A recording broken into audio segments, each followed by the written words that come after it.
Good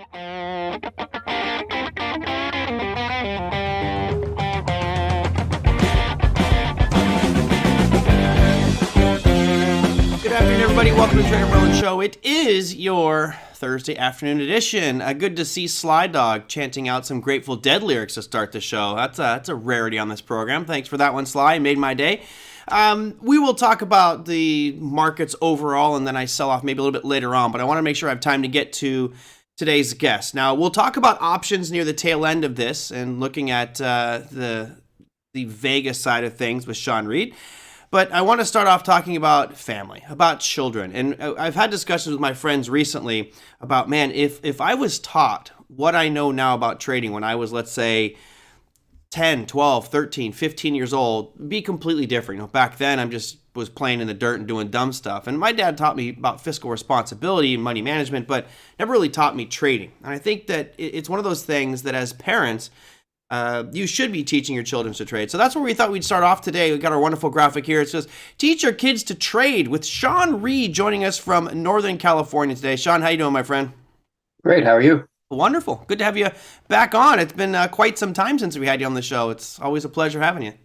Yeah, you and I spoke last week, and you're like, I've been hunting you down forever. Finally, you've reached out. So, yeah, I'm happy to connect. So I apologize. I've been trying to hide under the weeds. No worries. You're a busy man. You're one of those guys that likes to be outdoors doing things. So and you have a family to take care of. So I understand. I have a German Shepherd, so it's easier for me. Tell me about what you've been up to. I know, I think last time you were on, you were talking about charting options premium and making trades from there. I don't know. It's been so long since I've talked to you. What's new in your world? Well, absolutely all the above. For me, what's fun is, so by and large, for people that don't know my background, I started as a, proprietary firm capital trader, day trading 21 leverage. So I had a very fast-paced stock background. Merlin and I have a very similar background. And then I morphed into futures, and then I morphed into options. And I've been spending the past 10 years, actively trading options. And now I've rekindled my flame for futures.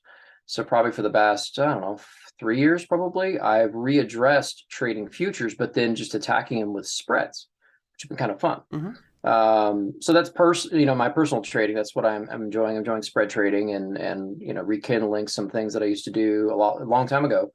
And I'm just a big option nerd now, and I trade spreads, and it's been fun the past especially 4 months with this up down movement in the market, choppy market. Yeah, well, continually evolving. That's the life of a trader, to be sure. Absolutely. So you and I talked, and obviously I wanted to go into a show on options today. I've got people already, at least it's going, let's do deep in the money wheels. Let's talk about those. And I'm sure people want to talk about different strategies and tactics, which we will get to. But I thought, let's do something a little bit different. You were talking with me on the phone about how you were teaching your kid to trade. And I was like, oh, that's kind of interesting. So talk to me about that. How's that going? Because in my mind, what an amazing thing for your child to go through. And maybe we should start with how old they are as well. Absolutely. So I have two boys. Right now, they're 8 and 11 years old.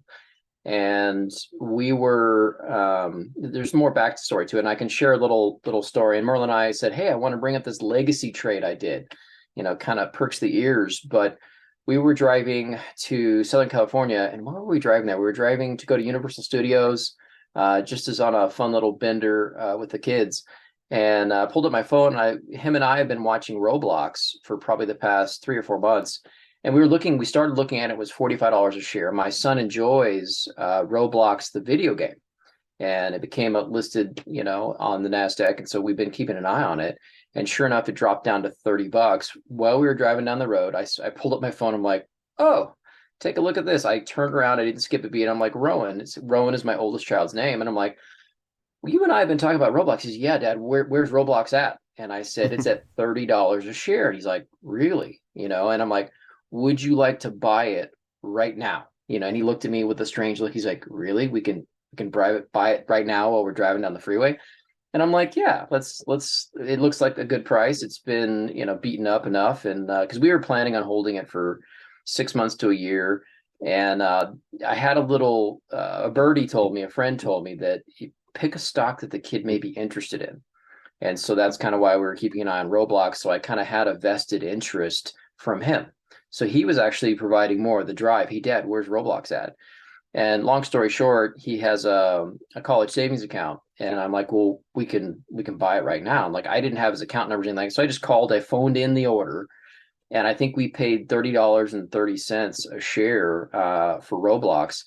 And can I share my screen? Sure. Let me probably here. Yeah. Hang on a I've second. got Roblox up over here on my screen, but you can bring yours up as well. Okay. I don't know if you can see my chart There you go. here. Yep, we got it. But and I can scoop back to like a little bit bigger time frame. And so and it was good, and it was wonderful learning lessons with my oldest, because we got in at like 30 a share, and then it kind of dipped down a little bit, and he's like, uh-oh, dad, are we going to be okay? And I'm like, and then have a conversation about, well, remember, we were in this haul for maybe 6 months to a year or so if we have to, and it's a kind of a long haul. And he's like, okay, so it dipped down, so we actually were taking some heat on it for a little bit, but we had a long-term game plan, and sure enough, we'd watch it creeped up. And him and I were talking about using a moving average to kind of time it. And then it was 35 a share all of a sudden. He's like, whoa, I may sell some. And I'm like, well, sleep on it. And he came back, he's like, you know what, dad, you think it will go to 45? And I'm like, yeah, because I was looking at this congestion up here, and I'm like, if it's gotten to 35, chances are, because we were watching some congestion here at like 35. And I said, you know what, if it busts through 35, there's a good chance it could head to 45. And he said, well, let's just hang in there. And I'm like, absolutely. And then last night, that's kind of our thing. I tuck him into bed at night. He's like, dad, can you look at Roblox? What it do today? You And so I created pulled a it up, and I'm monster. like, yeah, I know. Yeah, exactly. And so I pulled it up, and I had to blink because it was up $9 a share from the day before. And what's funny is they reported a bigger loss in revenue than last year, the same quarter, but yet it rallied because it wasn't as big of a loss as they predicted. Like, go figure, right? Hmm. They say bad news and it rallies, right?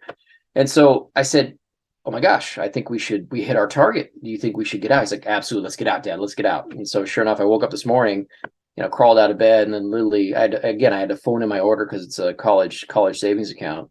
And yeah, I think we got out at 45.15 a share. So that was his first, one of his first trades that he'd ever done. And of course, this is, so then I have to like try to like humble the kid, right? Yeah, Because temper it's it, like, because everybody knows that the worst thing you can do is have your first trade be a huge winner, because you're like, oh, this is easy.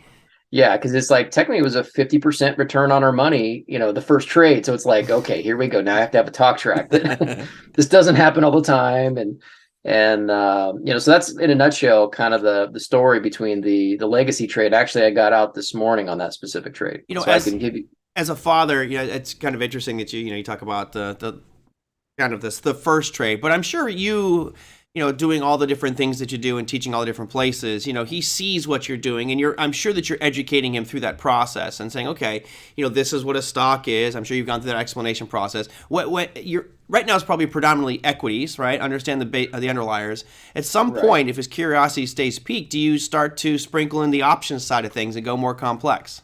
Yeah, absolutely. So some more backstory on me, I came from, elementary school teachers and engineers. So like my uncle, my grandfather, my dad, they were all engineers. The women in my family were educators. So I know where I get like the educating bug from, but they were engineers, and I'm probably more engineer than I want to admit, but I was kind of the black sheep. I wanted to get into finance and money and trading and all that kind of good stuff. And so nobody taught me this, right? Right. So I kind of school hard knocks and all the things. And so I don't want to do that with my kids, and I don't want to show them my journey. I don't want to go, here's stock trading and here's futures trading. No, I kind of got to a destination with options. And so me personally, I don't everybody's kind of can do their own thing with their kids, but I'm going to start them with options. That's like, or another way to say it, I'm not going to let them leave the house, move out until they, are essentially options traders. Nice. So I don't know if that answers your question. So to me, I think you hit it, where if you teach a child at a younger age to be able to generate some sort of revenue stream, whether it's, 500 bucks a month or a couple grand a month or, 10 grand a month. And Merlin and I mean, we've all been poor kids at some point. All of us have, whether if you go to, anytime you go to school, you end up kind of being a poor kid for a while. And just a difference of $500. If you think back when you were first starting out in life, a difference of $500 a month would be a big difference, when you're young. And so if you show a child at a younger age to generate a revenue stream earlier on, it changes their whole trajectory, because then they do what they want instead of what they have to, if that makes sense. I don't know. Yeah, I no, can get I nerdy think and it philosophical also, and like, no, absolutely no, and I think more importantly, it shows them the value of money. And one of it's a double-edged sword, because when I started off, one thing that hurt me was I actually started to lose the value of money, because here I am nickel and diming on certain expenses where I'm trying to save $50 on purchasing a pair of jeans, but I'll put $50,000 on the line like snap of the fingers. It kind of desensitized me to money a little bit, but I think at a younger age, what you're showing him is, look, you can take money that you have and you can grow that. Whereas most kids in their teens especially are like spend, spend, spend, spend, spend, spend. So I think it's a great principle in money management, and saying, hey, listen, you can take your allowance or your savings or other assets that you have, your job income, once you finally get one, and start to grow that more. And I think most of our audience here would agree that most people that are watching this right now didn't really learn about investing and the importance of compounding interest until you're probably in your late 20s or early 30s. Some are just learning it. And starting out at 11 years old just blows my mind. I don't have a kid. If my German Shepherd could talk, I would probably teach him how to trade. But no, I commend you for what you're doing. It's pretty awesome. I love this. I have a feeling that in a good 5-10 years, the kid's just going to be just dominating the options market.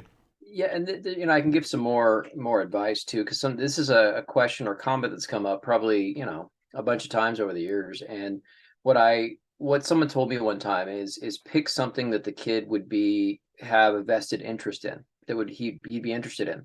And so that's kind of why I picked Roblox. And then communicate to the kid that even if you front end the account or cover the deposit money to trade, that revenue generated from the account he would get to spend on something. Mm-hmm. And that's another way to motivate the kid to be interested in it. And so that's kind of another thing, and he was having conversations. He's like, okay, well, we got out, and he's like, well, what if it keeps going higher? That age old question. Yep. I'm like, well, in this business, you can't do the woulda, coulda, shouldas. And you got to remind yourself that you had a basis of like $30.30, and you're getting out at 45.15. You did pretty good. And also in a rather short period of time. It wasn't like you were in it for years, No, absolutely not. And so communicating to him that, like, and remember Roblox, he's like, well, then he said, well, we have to find another trade, Dad. And I'm like, well, yes, or we can just see if it collapses again and then step back in. He's like, you're right, we can get back in. Yeah, we don't have to put it away. It can be on our radar. And yes, we could look for other things, but we can also pounce on it again if it drops back down again. The gift that keeps on giving. All these things that you and I had to learn, firsthand accord. It's like I get to, again, to your point, teach these things at a younger age, which is huge. Nice. Well, congrats to that one. I commend you for what you're doing on the teaching the kid to trade. I'd like to hear how it goes down the road. Lisa says, ask Sean about the toilet paper rule. I don't know if this is a public, can we say this or not? Oh, yeah. So over the years, you come up with expressions, and I always like to, give analogies to stuff. So when I teach, I always give terrible analogies, but then the nice thing about my analogies, they'll stick in your head. And one of my analogies over the years is treat a trade like toilet paper. And what do you do with toilet paper? You do unforeseen horrible things to it, and then you throw it away, and you move on to the next piece of toilet paper. Like, these are my analogies over the years. But like her, I bet she heard that from me probably 5 years ago, right? It sticks in your brain like mud. And that's a good communication to my 11-year-old, is that, next, okay, we crushed this one, next, let's go find another one. I love it. Nice. Thanks for that one, Lisa. Now I got another mantra stuck in my head. Damn it. That's a Sean original. I didn't get that from any other source. There you go. No copyright intended. Let's talk about what you're currently doing. I know you teach for multiple locations. One of your classes right now is called Crushing It with Volatility: How to Leverage Vega to Make More Money in the Markets. Talk to me about options in particular, but how you're utilizing Vega and kind of what your approach for that class is. Well, it's fun, through various circles, and even doing stuff with, the academy. I've come across ex-Chicago pit traders. and you just start jibber jabbering, shooting the breeze in the hallways. And a Chicago pit trader is going to time the entry into an option looking normally at the option Greeks, and they don't just accept whatever the premium is offered at the moment, right? They're going to look at the premium and look at the range and look at the Greeks, and if they think they're going to get an expected move, then they'll participate, but not before the expected move, if that makes any sense. And normally they're calculating the option Greeks to do it. And so their expression from the old, like Chicago pitcher, excuse me, they were on the option exchange floor, where it's all about the Vega, Sean. It's all about the Vega. And I'm like, absolutely. And I'm going to say is spit back to you. It's about, juicy premium, Right. which is a similar mantra. And I don't want to get too deep with it, Merlin, but a lot of books will talk about, I guess not a lot of books, but a minority of option books will talk about implied volatility. And you can scan for implied volatility. You take two $20 stocks, one has high volatility, one has low volatility. Which one are you going to get a better premium on? The one that has a little faster heartbeat or higher implied volatility. And there are a couple of books out there that talk about it, but then that's where they stop. Okay. They don't talk about looking at an option premium over the course of a week or so, or 2 weeks, and looking at that range. And I don't know if anybody has ever sold an option and then you had to sit in the thing for 3 weeks. You sold a 30-day option. You had to sit in the trade for 3 weeks before, time decay and, theta finally forgave you for such a terrible entry. And to me, that's because you just jumped in when you shouldn't have, right? And so we can look at the ranges and how premium moves in a given day, and then, or even of course a week, and then be very, very precise when we're jumping into our options. Because then you can be into the trade a shorter period of time. You can command a bigger premium on the way in. You usually take less heat on the trade. And the expression that I've shared with, I've been sharing this for probably 15 years or so, but usually people will say that it fixes a lot of the complaints about selling options in general. And typically, you are doing 30-day options, right? You're doing 30 days out. Are you doing like weeklies or doing the zero day to expiration? We talked about that yesterday with Larry. It's become a very hot topic. It's, again, nothing new. It's just it's become the go-to topic du jour lately. It seems like everybody's got classes on zero DTE stuff. Do you dabble in that arena, or are you predominantly saying 30 days? Nope. The smallest time frame I go to is about a 2-week expiration. But it's usually because I'm trying to get a certain yield or a certain dollar amount of premium that I collect. And normally I at least go 2 weeks out. So I sell an option or do an option spread 2 weeks out. And this is even on equities, on stocks. And typically I may only be in the trade. I may only want to be in the trade 2, 3, 4 days before I get out. So I'm commanding a better premium on the way in. And then once I get like a 50% crush in premium, I'm out of the trade already. And I may make as much money as doing a 30-day expiration and getting a crummy entry and holding for full expiration, because you're timing when volatility is at its peak or when the premium yield is at its peak. And that's predominantly done with Vega? Right. Right. We can do fun things. We can chart spread premium, and you can actually look at, two spreads against each other, and we can chart that net spread premium, which is super cool. And we can look at the range the past, 3 to 5 days. And then if it's at the low end of the range, I don't want you to put on that trade. If at least mid range to the upper portion of the premium range is where, we kind of want to be, to just be smart about our premium. Right. Last time you were on, you had some really cool charts showing that. Do you have anything like a visual example of that that's just charting the spread premium? I don't have anything prepared, but I can Just quickly, curious. I can build something out real quick. You have to necessarily build it. Just I think most people Tesla. don't look at the spread on a graphic chart. Yeah. So give me a second. Sure, no problem. I will. I'll go to to myself while you get that ready. I will go over here. And Tom, who's one of our regulars, says, "Sean, can you persuade Merlin to do spreads?" It's not that I don't want to do spreads. Right now, I have so many things going on, and I don't get them. It's funny because I've had Larry help me out with it, and I understand the basics of spreads. But at some point, Tom, I will definitely be doing more spread trading, and as opposed to just being a premium seller, I'll look to do some more spreads. But that's down the road. Again, I got so many other things going on in my world. It's just learning another piece right now is tough.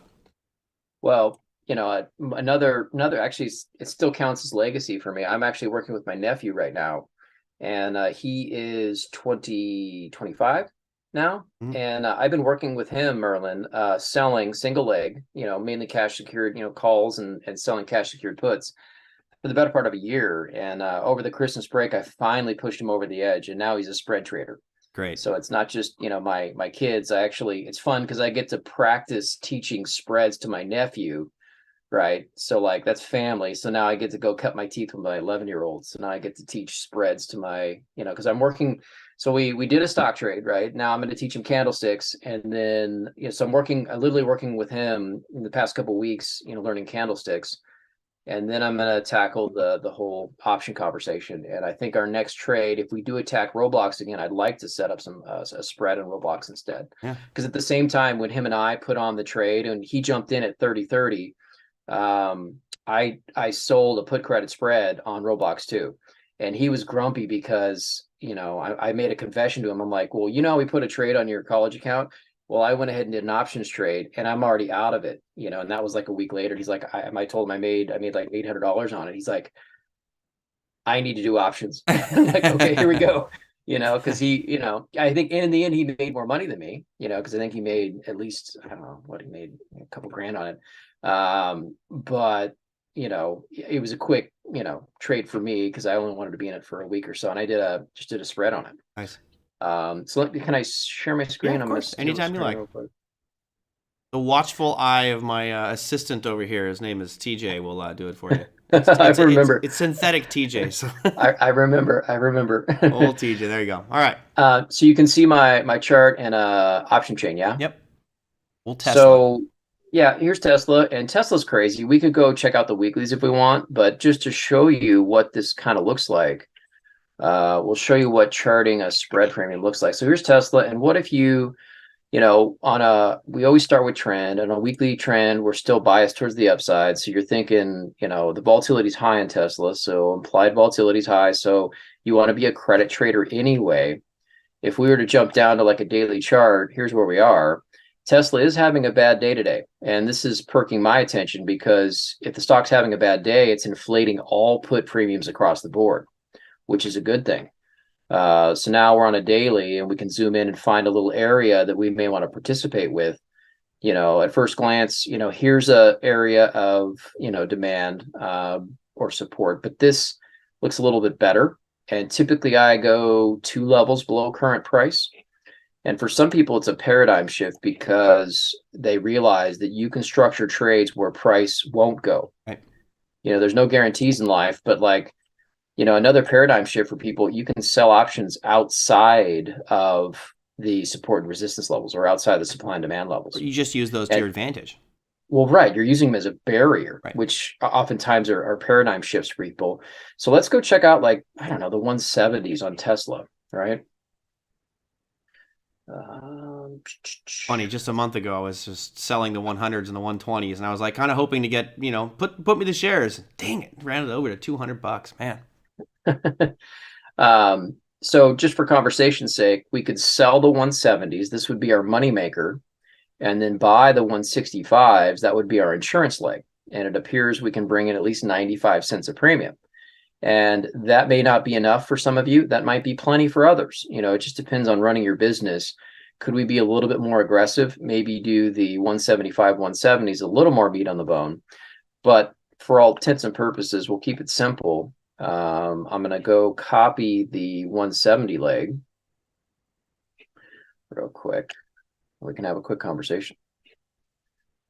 The visuals always help tell the story. Right. 170, we wanted the 165s, right? Yeah, not example yet. And so here we are. And a lot of people have never seen this before, but we are charting net spread premium, which is huge. And TradeStation doesn't do this. The only other broker that I know of is Interactive Brokers. You can also chart net spread premium. And if we change our chart time frame to like an hourly, is usually my preference. And where I get bitter with people is that, most of the option books say that you pull up an option chain, whether it's a single leg or spread, and you find a decent yield and you jump in. Well, how do you know it's a decent yield? And something like Tesla, it rips all over the place.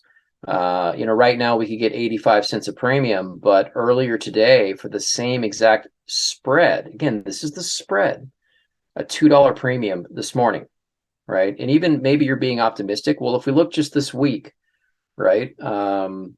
Conservatively, could we at least ask for $1.50 for the same spread? And so the way this works is if you time your premium or time Vega, not only can you go further out of the money, which will probably help you with your batting average, we can also command better yield. Because sometimes the debit traders, the people that buy options, whine about out of the money credit traders not getting enough yield. Or, yeah, you're out of the money, you have a decent batting average because you're way out of the money, but there's not a lot of yield. Well, you can fix it oftentimes by being picky with your premium, and then you have a resource to judge. Now, I use this methodology, and this is a method I've been teaching for a long time to people. Back to the Chicago pit traders. The Chicago pit traders knew about all this. They wouldn't chart premium, but they'd sit there and crunch the Greeks. They do the math on the Greeks to see when would optimum be, jumping in and premium they would accept for a credit spread. Right. Anyway, in a nutshell, that's probably more information than you No, wanted, Merlin. But no, it's cool. I love it. This is you say, well, it's Vega. Well, you're staring at Vega, because if you think about it, all the Greeks are priced into the premiums here, and it's not only one leg; it's actually both legs. Anyway, I'll shut up for a second. On that one. So you've got that low spike there on Tesla. Tom says, can you explain what do those big wicks mean? How do you explain those big wicks there? And that's just because the emotions on that specific candle were swinging wildly from one end to the other. Right, and sometimes the spreads between the bid and ask can adjust wildly. But normally this is kind of normal range. Where I get bitter with people is if, you pull up the option spread and you get like 20, 30 cents right now. It's because Tesla's rallying. It's like, do not put on the put credit spread. Wait till premiums are optimal. Either you wait till premiums are juicy, or you can offer out. We can put a limit order on this spread, because right now I think they're offering us 87 cents. The market's closed, obviously, but you can put a good till cancel order at $1.50 for the same spread. And it doesn't need to be, a live order. You can set up an alert off your net spread premium. Yeah, and Tom says it's always assume it's a function of the bid-ask spread, that's exactly what it is. Right. Absolutely. Yeah, it's just derived from those two, and when the volatility kicks in and people start either getting euphoric or panicking, those spreads can get really wide, even in the most liquid one. And it's funny because Tesla's like one of the most liquid option markets. I mean, it's very liquid. Yeah, and doing this for years and years, I have a cheesy expression that I share, and I don't have spreadsheets to back it up or anything, but in my experience, stocks move 1% a day. Very regularly, stocks will wiggle that 1% per day, and which usually causes your option premiums to move 20 to 30% daily. This is kind of case in point. Even with the spread, even with the insurance leg slowing it down, premiums are still moving. If we kind of put they're at least doubling daily. Is that right? Yeah, something like that. Yeah. Food for thought, right? So my thing is like teaching people how to take advantage of all this, right? So not only do out of the money to help your batting average, but then also, command a better yield at the same time. Yeah, it's funny, people like to get the better batting average, but I think using it in conjunction with getting the better yield, at least timing it. And right. I, for one, I don't particularly look at Vega or the Greeks per se. I just go for my account saying, okay, here's the rate of return I'm looking to achieve. Does it look reasonable to me that it's not going to get there? If it does, I won't take it. Right. If it looks, then so I'm a little more elementary, but of course I'm a neophyte. So when it comes to options compared to you. Well, and I can get a little deeper where I've had arguments with people, and I've had arguments with people you might even know. Anyway, I'm not going to mention any names. I love throwing people under the bus on this show. But let's just say I've had some heated conversations, not the Chicago pit traders or ex-Chicago pit traders, but there are people that want to argue that selling options, if you're not in an option and if you didn't sell a premium, you're not making any yield. And so then it's better to get a crummy premium and then sit in the thing for full expiration because then you're making money every day. And I'm like, no, that's not accurate. Because what if you command 30, 40% more premium on the way in, and then you hold the thing for a week, instead of holding it for 30 days. And then what if you're able to do 2, 3, or 4 turns? You could have quadruple the yield. Right. So I've had many heated arguments with people where, my jam is not to hold for full expiration. My jam is to get in, get a juicy premium, and be out the door once the premiums get clobbered, and I'm moving on to my next trade. It's interesting. There was rest in peace, Mr. Blotzer, but Tim Blotzer used to always say, "I'd rather make fast nickels than slow dimes," and I think that's kind of what you're saying. Is like, look, I could go out 30 days, but I could get a chunk of the premium I'm looking for in the first week or so. No need for me to hold it and try to get the rest later on. I'll just look for another one where I can get a bulk of my rate of return on the front end and be in it for a week or two. So definitely the fast nickels, slow dimes approach. Absolutely. And I always like to tell people that, doing a 30-day expiration and holding it for full expiration, getting a terrible yield on the way in or getting a lower premium on the way in, believe it or not, I may make similar money, getting a better entry and getting out at a 50% crush. And sometimes you have to say that 3 or 4 times before people finally get it.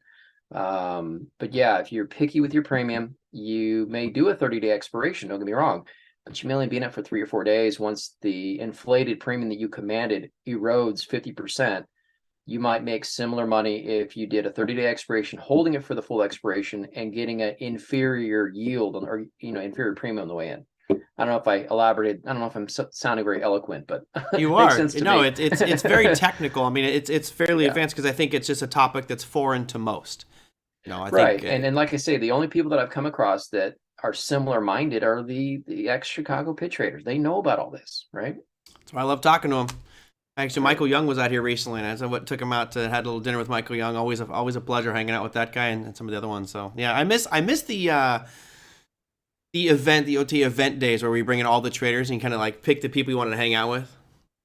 Right. Absolutely. The good old days. All right. Good old days. Yep. So tell me a little bit about your class. I saw that you sent me a link, so I will put that link here into the chat. 1 second here for everybody.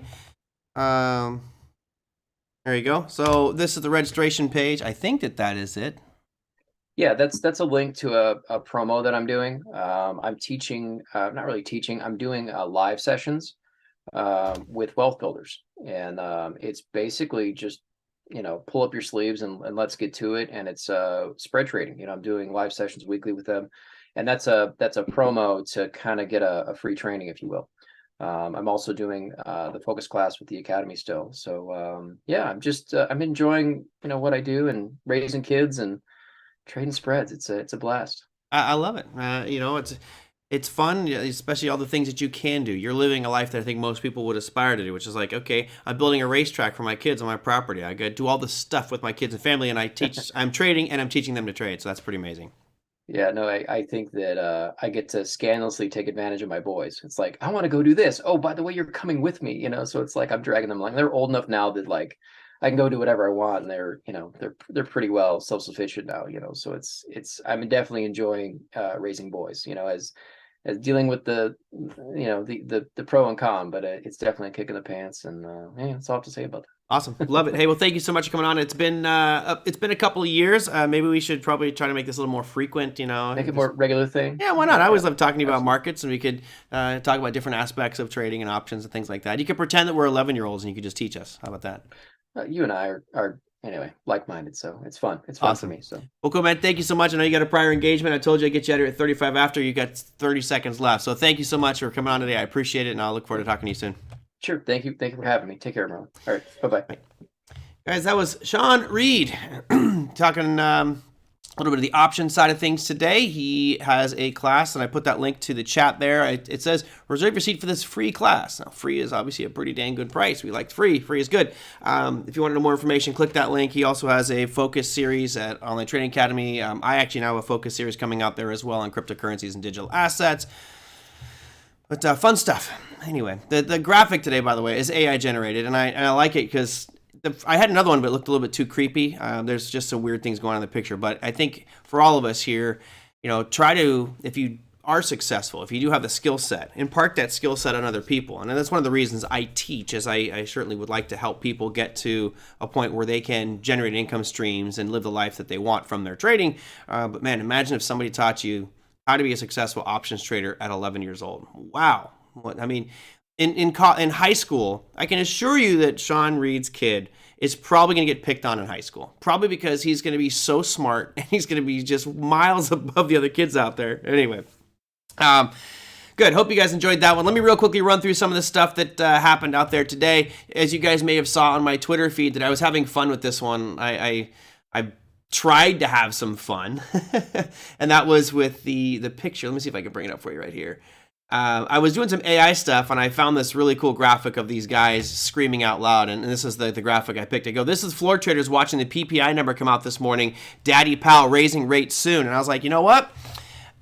Did not expect that. As you guys asked me at the end of the show, I think, Mike, you asked me, I said, where do you think it's going to go? And I'm like, look, I think it's going to be high, but I don't think it'll be higher than the target or the previous number. So you look here at PPI at the top, the PPI number month over month was supposed to go from negative 0.2 to 0.4. Remember, CPI was supposed to go from negative 0.1 to 0.5, and it came out at 0.5. This actually exceeded it, which is really not a good thing. And that's why I love this graphic here, because it shows people just kind of freaking out about it. Now, if we go one step further, remember, everyone's talking about 25 basis points is a foregone conclusion. We've heard that before. That number jumped today. Now it's about 18% chance we could actually see a 50 basis point increase. Here you go, 18.1% right now. At the bottom, you can see that a week ago there was a 9% chance. So the odds of a 50 basis point increase has doubled in the last week. And of course, Mesker today made a point. He says, given the economic data, I absolutely see a 50 basis point hike on the table. So now all of a sudden markets are kind of positioning themselves, and his comments are what caused this market to dump like it did today near the end.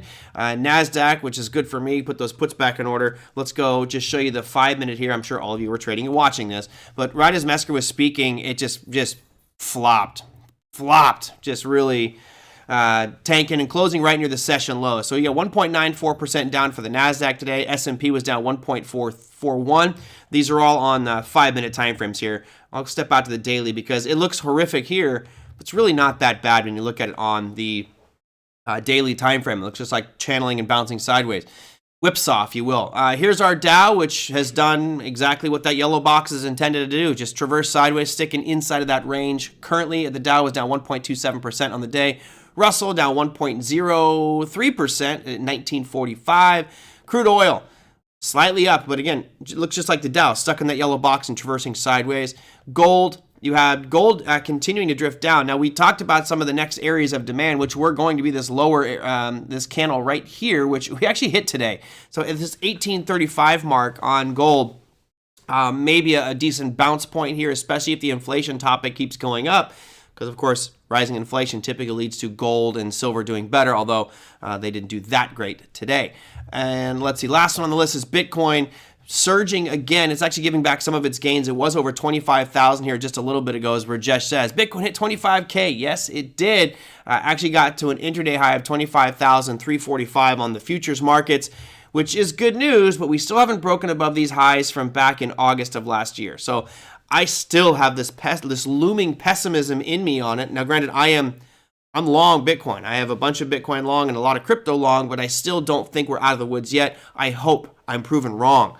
I actually believe that we're going to be drifting down here on the crypto markets, but fortunately, we keep drifting up. So this last couple weeks where you've seen Bitcoin really surge, let's go from where this rally really started to where we are right now, talking a 53% increase in the last 32 days on Bitcoin. So pretty impressive run there. Now, the last couple pieces, take a peek at. Number one, dollar index, right? So we talked about that bullish flag on the dollar index, and it's starting to get some follow through here. So momentum looks like it's broken out to the upside on the dollar index. We broke the highs from February 7th. And now the question is, do we rally up and get to that 106.50 mark, which was the kind of the forecaster from this measuring object of the bullish flag. So we'll see if that actually follows through. I think the 105 mark is going to be your next logical stop, which is, be about 1% away from current levels. Now, that's not the only piece to talk about. We talk about bond yields. Here's that 10-year, right? You're coming aggressively, running real quick into that 3.9% mark. We're at 3.86 right now on the 10-year. Bad news for the housing market if this does continue to rally on up. Bill Addis was actually talking about this a couple weeks ago or a week ago when he was on, saying, I'm expecting the longer term to start to rise up. And this is obviously showing that over the past couple weeks here with that 10-year. The good news for everybody is that should start to help the yield curve. Of course, the talk track today about the Fed potentially raising rates again on the short end, that's going to keep the yield curve depressed. But as that 10-year rises faster, it'll start to return back up to this zero line. So good sign to see that 10-year moving up from an inverted yield curve perspective. But unfortunately, if we get let me bring up a graphic here real quick, which is one of my personal favorites. If you type in animated yield curve, sorry, I shouldn't to be typing in your ear like that. But if you type in animated yield curve into Google, it's stockcharts.com. They have this really great tool, and here it is. So for anybody who's still learning, wants to know more about yield curves, etc., you can go to this site, pick up this tool, and if you hit animate, it will actually start playing the yield curve and showing you what it looked like at different points of the economic cycle or the stock market cycle. So you can see here this red line is showing you we're just about into 1999, and we're just about to roll into year 2000. Notice how high those rates were. We can pause this as well. So I'll pause it. So right as we hit March of 2000, which is pretty much when those markets topped, notice that yield curve. It was already inverted because the 2-year was higher than the 10-year, which is right here. So we had an inverted yield curve there, and of course the market over the next few months tanked. You can click on any point to see what that yield curve looked like. But what was noteworthy for me is when we hit 2000, watch how quickly they lowered that left-hand side. That's the short end of the yield curve. That was the Fed basically slashing rates. Well, they did the same thing back here in 2007, ripped it down. So right now, if we look at the hard red edge, that short end of the yield curve is 4.75.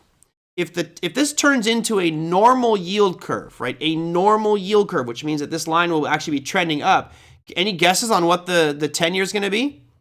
Right? It's so inverted right now, but if this becomes normal, you're probably going to be looking at the 10-year at roughly 5.7, maybe 6%. And of course, that could have a huge impact on the housing market. So it's this double-edged sword of, do you want the long end of the yield curve to be rising, or do you want it to be inverted? And inversion typically is a sign of recession, as we know. But yeah, I don't know. That's a discussion that you can make arguments for either way, good or bad. Let's see. Just bought 1 month bills, easy profit. So yeah, Shmev, you sent in a question that I didn't get a chance to answer. So let me see if I can bring that one up here today. Right here was your question, Shmev. He says, I want to buy Treasury Direct bills and bonds, but I'm confused on what the auction and issue dates mean.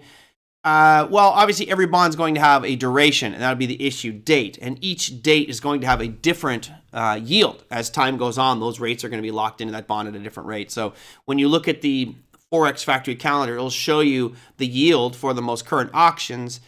That's pretty much it. You go to treasurydirect.gov would be the easy one. Hey, Dwight, welcome. So I bought some Bitcoin at Coinbase. How are you able to get a private wallet? And buy Bitcoins? Well, typically you won't be able to buy Bitcoins from, it's called a non-custodial wallet. So you have two different types of wallets. You have a custodial, which is where somebody else holds your crypto. That's what Coinbase is.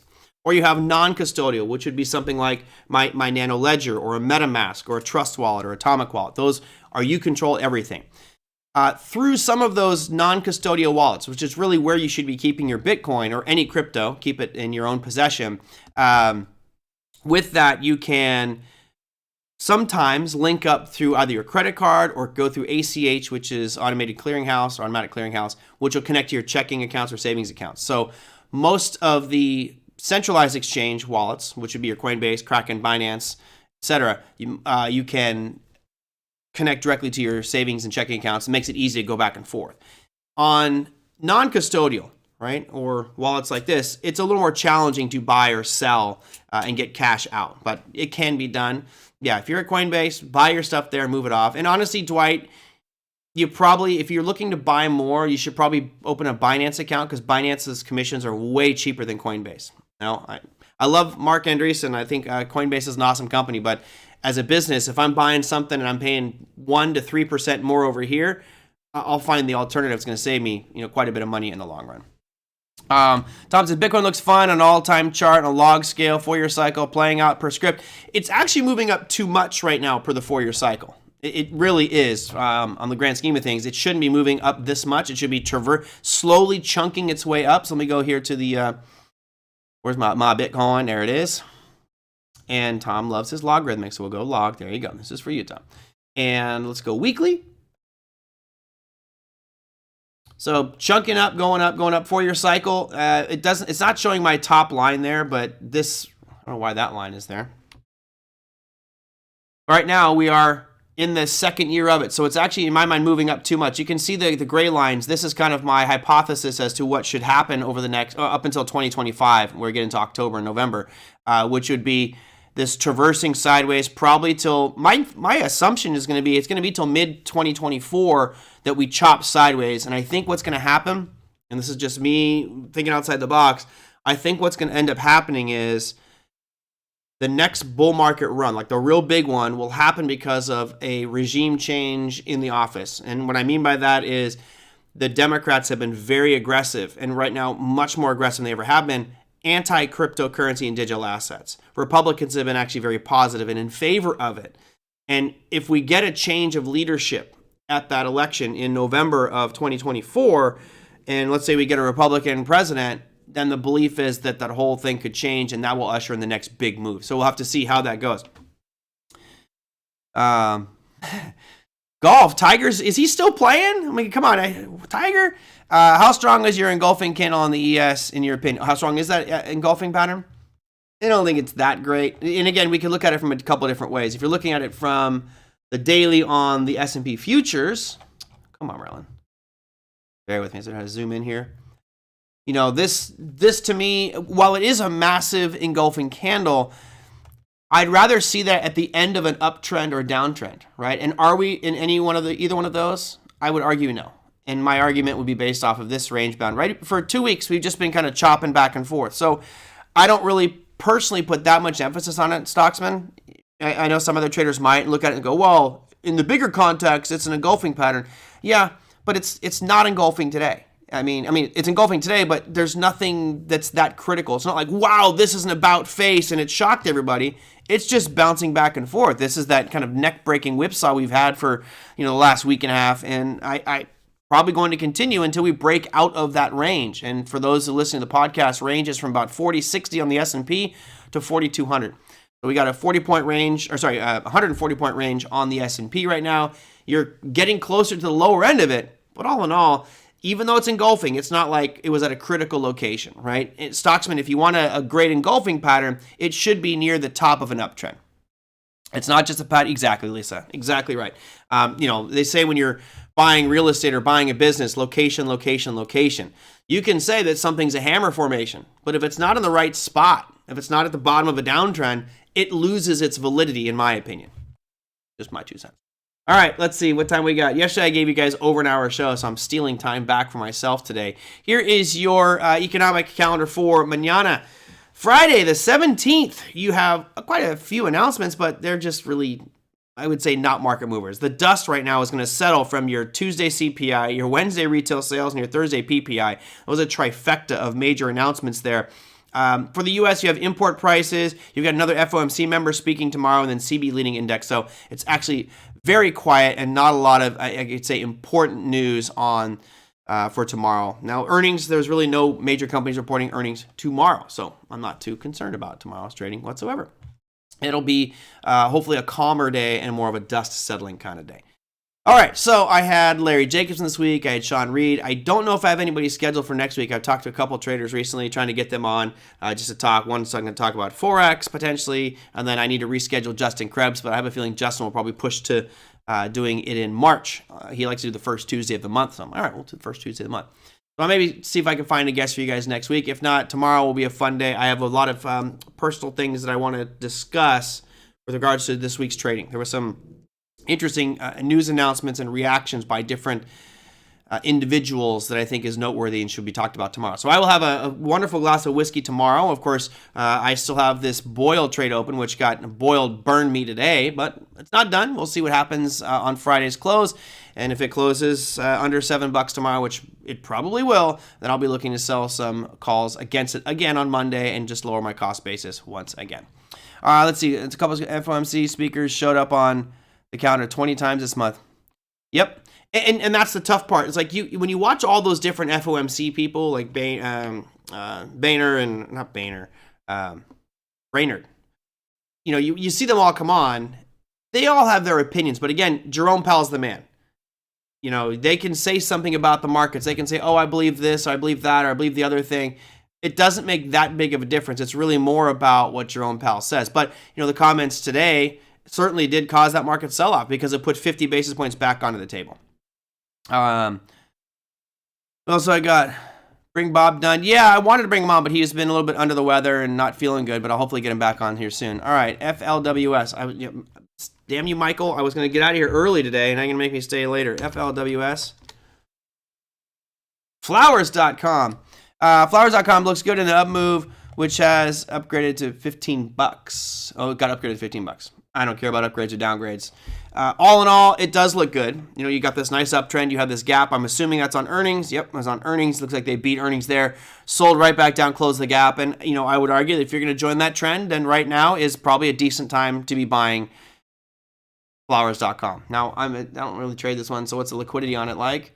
It's fairly thinly traded, so you're under 1 million shares average. Looks to be like about 500,000 a day. So you have a thinly traded security, so be careful with that one. But yeah, you got a nice uptrend here. If you want, I know we got moving average lovers out there. Throw your moving average on here. That's what's the 20. Yeah. Throw something a little bit meatier on there. Throw your 50 on it. You're bouncing right off it. So yeah, all in all, it looks decent from the upside. It'll be not a bad purchase. Of course, you'd rather have bought it today before it jumped 4%. All right, that's going to do it for me. I'm going to go and run some errands, take care of some business, and I will see you all on tomorrow's show where I will have no guests. It will just be me, a very tall glass of whiskey. I'm looking for a nice sized glass of whiskey tomorrow, and I hope you guys join me. If you have comments, questions, feedback, you can email me at TraderMerlin@gmail.com. I have a lot of questions to catch up on, so I'll do that tomorrow. You can also put your questions down below the YouTube videos. Any one of the Trader Merlin videos, just put a comment down below it. It shows up chronologically in my time feed, and I will add all those to the presentation for tomorrow. That's it. Thank you guys for joining. Hope you enjoyed Sean Reed. I will see you tomorrow. Take care.